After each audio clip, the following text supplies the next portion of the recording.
سنو اے چار آئے گر چشمے بیمار کی شفا کے لیے فقط گولیاں نہیں کافی، نگاہ طبیب جاں کی بھی ضرورت ہے۔ وردہ کا عجیب و غریب رویہ تضاد فاطمہ بی کا پراسرار انداز نے حقیقتاً اس کی سوچوں کی ڈوریوں کو بری طرح الجھا دیا تھا۔ بحیثیت ماہرین نفسیات ویسی وہ پیچیدہ نفسیات کو پڑھنے سمجھنے کا جنون کی حد تک شوق رکھتا تھا، اور یہ لڑکی تو اول روز سے اس کے لیے ایک معمہ بنی ہوئی تھی۔ پر اس دن اس کا ان فوٹوز کو دیکھ شدید رد عمل کا اظہار پدر کی تجسس کو شدید تشویش میں بدلنے کا باعث بن گیا تھا۔ بھلا اس کی ذاتی زندگی سے منسلک تصاویر کا یہاں لندن میں مقیم لڑکی کا کیا تعلق بھی ایسا کہ وہ ہتے سے ہی اکھڑ جائے؟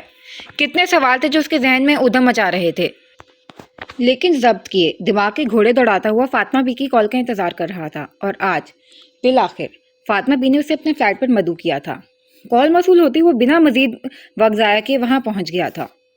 اتفاق سے دروازہ وردہ نہیں کھولا تھا، اور اس کا چہرہ دیکھتی اس کی آنکھوں نقوش میں اترتی سختی اور سرد مہری بدر کو مزید الجھا گئی تھی۔ پھر تھوڑی دیر بعد دھڑا دھڑ دروازے بجے تھے، اور وردہ صاحبہ اس کی موجودگی کو برداشت نہ کرتی ہوئی فلیٹ سے واک آؤٹ کر گئی تھی۔ وردہ کے بیہیویئر کے لیے میں معذرت چاہتی ہوں۔ فاطمہ بھی شرمندہ سی آ کر مقابل صوفے پر بیٹھی تھی۔ پلیز فاطمہ بھی، آپ شرمندہ نہیں کریں مجھے، وہ مروتاً بولا۔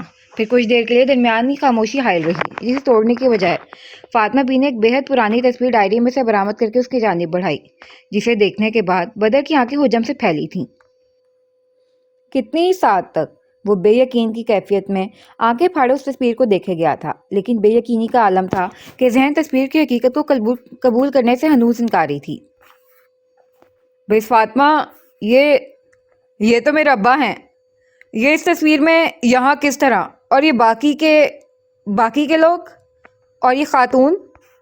ذہن اٹھے طوفان نے ہمیشہ متانت سے کلام کرنے والے بدر بن زکا کی زبان کو بے ربط اور ٹھہراؤ سے مبرہ کر دیا تھا۔ جی، آپ نے بالکل صحیح پہچانا، یہ آپ کے دادا حضرتی ہیں، اور یہ خاتون وردہ کی والدہ ہیں۔ ان کے پرسکون انداز میں تصدیق کرنے پر ایک مرتبہ پھر اس کی بے یقین نگاہ بلیک اینڈ وائٹ تصویر جو سالوں خستہ حالی میں گزار کر زرد سی ہو رہی تھی پر مرکوز ہوئی۔ سر پر مخصوص انداز میں جامہ پہنے بیٹھے حاجی صاحب کا چہرہ بہت واضح تھا، جبکہ مقابل صوفے پر بیٹھی مکبل عبائے میں چھپی خاتون اور دیگر دو اشخاص کا چہرہ اتنا واضح نہیں تھا، یا یہ کہنا درست ہوگا کہ انہیں جانتا نہیں تھا، یا شاید شناسائی کا اشارہ ذہن دے رہا تھا، لیکن اتنے سوالوں کے طوفان میں وہ ذہن پر زور ڈالنے سے قاصر تھا۔ دنیا میں اتنے اتفاق ہوتے ہیں، لیکن کبھی سوچا نہیں تھا ایسا بھی کوئی اتفاق ہوگا۔ آپ کی شخصیت کی بردباری اور دین سے قربت سے تو میں روز اول سے متاثر رہی ہوں، لیکن کبھی سوچا نہیں تھا آپ حاجی صاحب کے پوتے نکلیں گے۔ لیکن اب سوچتی ہوں تو لگتا ہے ان کے پوتے ہیں آپ کو ایسا ہی ہونا چاہیے تھا۔ وہ متاثر مبہم سا مسکرائیں۔ لیکن مس وردہ کا تعلق اس تصویر سے کیا ہے؟ میرے دادا یہ لوگ کس طرح؟ فاطمہ بھی یہ کس طرح ممکن ہے؟ ہم 7 سمندر پار اور آپ لوگ یہاں۔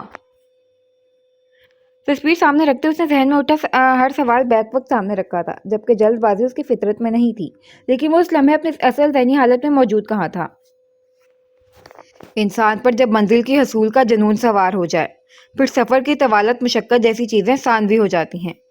ایسا ہی کچھ حال سمیہ کا ہوا تھا۔ ایمان کی روشنی نے جب اس کے گمراہ دل کو منور کیا تو پھر وہ انوار نور کی تعاقب میں بڑھتی ہی چلی گئی۔ راہ میں آئی کٹھنائیاں، کڑی سے کڑی آزمائشیں اس کے ایمان کی ثابت قدمی کو چیلنج نہیں کر سکی، بلکہ ہر آزمائش کے ساتھ اس کا ایمان پختہ ہو گیا تھا۔ ہاں، لیکن زندگی نے اسے بہت آزمایا، اور آزمائشیں بھی ایسی کہ… جوش سے بتاتے انہیں سختی سے لب بھینچے۔ بدر نے الجھی نگاہوں سے ان کے چہرے پر پہلے قرب کی تاریکی کو دیکھا۔ سمیہ آپ کے ملک گئی تھی، بلکہ ایک عرصہ گزارا اس نے وہاں، اور جب واپس ہوئی تو اس کے ساتھ وردہ تھی۔ مطلب مس وردہ کے والد؟ بدر بری طرح بتک کر سیدھا ہوا تھا۔ جی۔ اس بات پہ سر ہلا دے پھر انہوں نے اپنی ذات سے ہی محو جنگ لڑکی کی ذات سے جڑے ایسے راز کھولے تھے کہ پیچیدہ سے پیچیدہ بلکہ خطرناک نفسیاتی کیسز پڑھتے سنتے ماتھے پر شکن تک نہ لانے والے مضبوط سابق قوت کے مالک ڈاکٹر بدر بن زکا کا دماغ جھنجھنا اٹھا تھا۔ سمیہ بی کے آزمائشوں کے نہ تمام فہرست اور ان کی ایمان کی پختگی سے خلفشار خون آپ ہی بڑھتا گیا تھا، تو اس داستان میں زیر بحث آئے ناموں نے اس کے حواس سلب کیے تھے۔ اللہ! گھٹنے پر دونوں کونی ٹکاتے اس نے کٹپٹیوں کو قوی انگلیوں سے جکڑا تھا۔ پھر کمرے میں کتنی ہی ساعت تک سوگوار خاموشی کا راز قائم رہا تھا۔ واپسی کے بعد سے سمیہ کی طبیعت اکثر خراب رہنے لگی تھی۔ وردہ بھی کمزور بچی تھی جو ماں کے سائے تلے رہتی تھی ہمہ وقت، اور پھر چھوٹی سی وردہ کو روتا بلکتا چھوڑ وہ اسلام کی شہزادی اپنے رب سے جا ملی۔ وردہ کی گارڈین شپ سمیہ میرے سپرد کر گئی تھی، اور میں نے بھی فقط ایک سرپرست ہی کی ذمہ داری نبھائی۔ طویل مسافت طے کر کے آئے مسافر کی طرح انہوں نے پشیمانی کی سرد سانس خارج کرنے کے لیے توقف لیا۔ این جی او کی ذمہ داریوں نے کبھی مجھے اجازت ہی نہیں دی اس ننھی سی جان پر دھیان دینے کی۔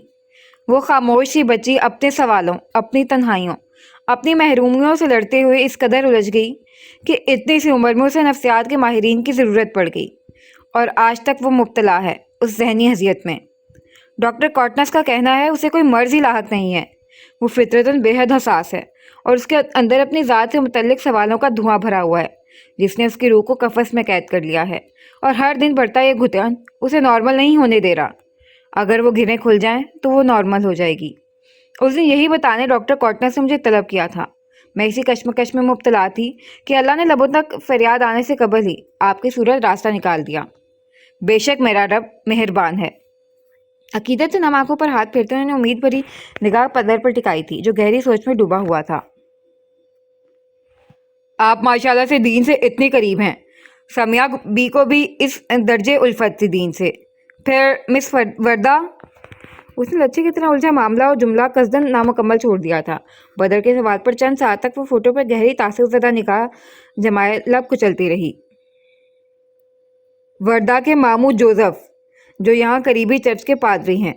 سمیہ کے ایمان لانے پر انہیں سخت اعتراض تھا۔ مخالفت کے ساتھ انہوں نے حتی الامکان کوشش بھی کی کہ وہ دین کا راستہ چھوڑ دے، لیکن وہ ڈٹی رہی۔ آخر میں تنگ آ کر ایک پرسکون زندگی کی تلاش میں سمیہ یہاں سے چلی گئی۔ برسوں بعد جب واپسی ہوئی تو رابطے پھر سے بحال ہوئے۔ پہلے کی طرح جوزف نے برملا اظہار تو نہیں کیا ناپسندیدگی کا، لیکن سمیہ کو شک تھا اس پر، اس لیے وہ وردہ کی کسٹڈی مجھے سونپ گئی۔ بعد میں وردہ سے جوزف نے روابط کیسے بحال کیے مجھے خبر ہی نہیں ہوئی، اور جب تک ہوئی اپنی ماں کے محبوب دین سے نفرت کی جڑیں وردہ کے ذہن میں بہت گہرائی تک اتر چکی تھیں۔ سمیہ کی آپ بیتی جوزف نے کن الفاظ میں اسے سنائی میں نہیں جانتی، اور نہ ہی وردہ نے اس کہانی کا میرا ورژن سننا چاہا کبھی۔ بہت حساس اور ضدی ہے وہ، لیکن بہت معصوم بھی ہے۔ ایک مرتبہ پھر مناسب الفاظ میں جوں کا تو معاملہ رکھ کر وہ چپ ہوئی، تو اب کے بدر کے پاس پوچھنے کے لیے کچھ بھی نہیں تھا۔ جانے کون کسے مار دے کافر کہہ کر، شہر کا شہر مسلمان ہوا پھرتا ہے۔ پوچھتا بھی تو اور کیوں؟ ایمان لانے کے بعد جن آزمائشوں سے سمیہ بھی گزری تھیں، اگر اسی پادری جوزف نے منو سنایا بھی تھا، اس صورت بھی کوئی بھی انسان اسلام سے متنفر ہو سکتا تھا، کیونکہ آپ کا دین کیا سکھاتا ہے کوئی جاننا نہیں چاہتا۔ آپ بحیثیت اس دین کے پرستار خود کو کس طرح معاشرے میں پیش کرتے ہو، اسی سے آپ کا دین، آپ کا گھرانہ، آپ کی تربیت کا اندازہ لگایا جاتا ہے۔ اور موجودہ دور میں نام نہاد مسلمان جو اپنے دین کا تماشا بنایا ہوئے ہیں، وہ خود دوسرے مسلمان کو دین سے متنفر کرنے کے لیے کافی ہے۔ پھر وردہ تو ایک معصوم، حالات کی ڈسی ہوئی لڑکی تھی۔ نکلنے سے قبل فاطمہ بی کی فرمائش کم گزارش پر اس نے حاجی حکیم سے ان کی فون پر مختصر سی بات کروائی تھی، پھر سوچوں کے گرداب میں ڈوبو اور ابھر رہے صحن کے ساتھ وہاں سے نکل آیا تھا۔ خلوت تراشتے ہیں دل زار کے لیے، رونے پہ لگ جائے تماشا اداس ہوں، ٹھہرا ہوا ہے درد جگر میں شغاف دل، پھٹنے کو اب کے سر ہے میں ایسا اداس ہوں۔ اس نے لانگ کوٹ میں ہاتھ پھنسائے، جس لمحے کیفے کے احاطے میں قدم رکھا اسے اسی مخصوص ٹیبل پر اپنا منتظر اوراق کو بے دھیانی میں الٹتا ہوا مصروف پایا۔ وہی کیفے کے بالکل کنارے والا تنہا گوشہ جو ایک گلی کی مانند تھا، جس وجہ سے وہاں فقط ایک ٹیبل اور کرسی کی ہی جگہ بنتی تھی، جس پر گزشتہ 2-2.5 سال سے وہ اس لڑکی کو بیٹھا ہوا دیکھتا آ رہا تھا۔ وہی اپنی ذات کے اسرار میں الجھی، اپنی شخصیت کے الجھے پہلوؤں میں گرفتار لڑکی، اپنے حسن لسانی سے قطعی بے پرواہ، اپنے کٹاؤ دار لبوں پر زندگی سے ڈھیروں فگار شکوے لیے، اپنے قاتل نینوں میں عجیب سوگوار سے پہیلیاں سموئے ہوئے، اپنی ہی ذات سے محو جنگ، اپنی ہی زندگی سے بیزار، اپنی شخصیت کی تلاش میں گمشدہ لڑکی، اگر جو اس کے یاقوتی لبوں پر تبسم کے گلاب کھلتے، اگر جو اس کی مستانی آنکھیں نزاکت سے مسکراتیں، اگر جو اس کی تراشیدہ نقوش میں شادمانی کی لالیاں اتریں، تو واللہ دیکھنے والا عابد و زاہد شرطیہ اپنے دین و ایمان سے غافل ہو جاتا۔ وہ مشرق و مغرب حسن کا امتزاج سمیٹے ہوئے لڑکی اس حد تک حسین تھی۔ وہ 90 تلے قدم اٹھاتا ہوا اس کے مقابل آیا اور پچھلے ٹیبل سے ایک کرسی کھینچ کر ٹیبل سے فاصلے پر بیٹھ گیا۔ فرمائیں، کیوں بلایا؟ بلا تمہید اس نے مدعا جاننا چاہا۔ میں نے اپنے سورسز کا استعمال کر کے ویزے کے لیے اپلائی کر دیا ہے۔ I'm sure within 1 week مجھے اپروول مل جائے گا۔ میں تمہارے ساتھ جانا چاہوں گی۔ فون آف کر کے ٹیبل پر رکھتے اس نے تمہید باندھنے میں وقت ضائع نہیں کیا۔ اچھا، اس میں کہاں سے آ گیا؟ آپ کے ریسورسز اتنے ہی اسٹرانگ ہیں، آپ انہیں بروئے کارڈ لائیں۔ ہاتھ اٹھا کر لڑکے کو 2 مگ کافی لانے کا اشارہ کرتا وہ سادگی سے مستفسر ہوا۔ بہت سی ریزنز ہیں، but one of the valid reason یہ ہے کہ بقول مس فاطمہ کے اتفاق سے تمہارا میرے اور میری ماں کے مجرموں سے بڑا ہی قریبی تعلق نکلتا ہے۔ اینڈ ویسے تم ہمہ وقت علم بردار بنتے ہو نا اپنے دین کے۔ میرا دین، میرے مذہب، میرا لوگ۔ اب کیا ہوا؟ حقیقت جان کر ڈس اون کر رہے ہو؟ ارے مجھے تو لگا تھا تم اب بھی اپنے دین اور اپنے دین کے سو کالڈ ماننے والوں کو ڈیفینڈ کرو گے۔ Miss Warda, please mind your tone and language.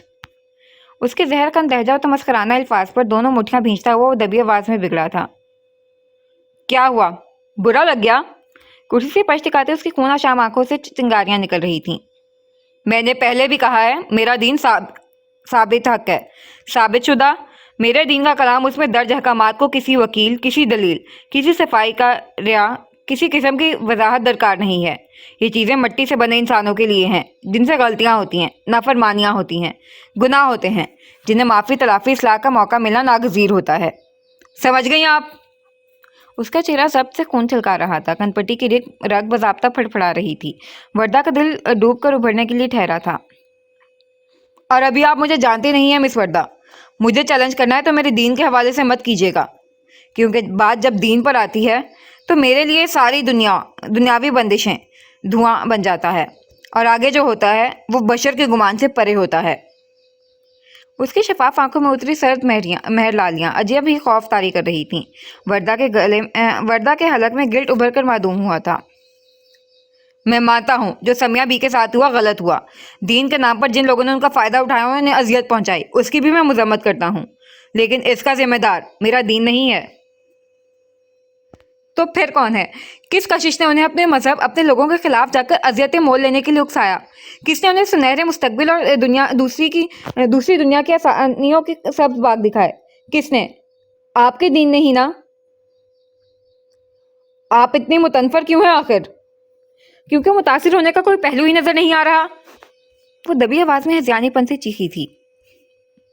اچھا، آپ کے مطابق کوئی آپ کے نام پر اگر جا کر کسی کا قتل کر دے تو پولیس کو چاہیے کہ وہ ڈائریکٹ آپ کو اریسٹ کریں اور بنا فردر انویسٹیگیشن میں ٹائم ویسٹ کیے آپ کو سزا سنا دیں، کیونکہ قتل جس XYZ نے کیا ہو، نام تو اس نے آپ کا ہی لیا تھا۔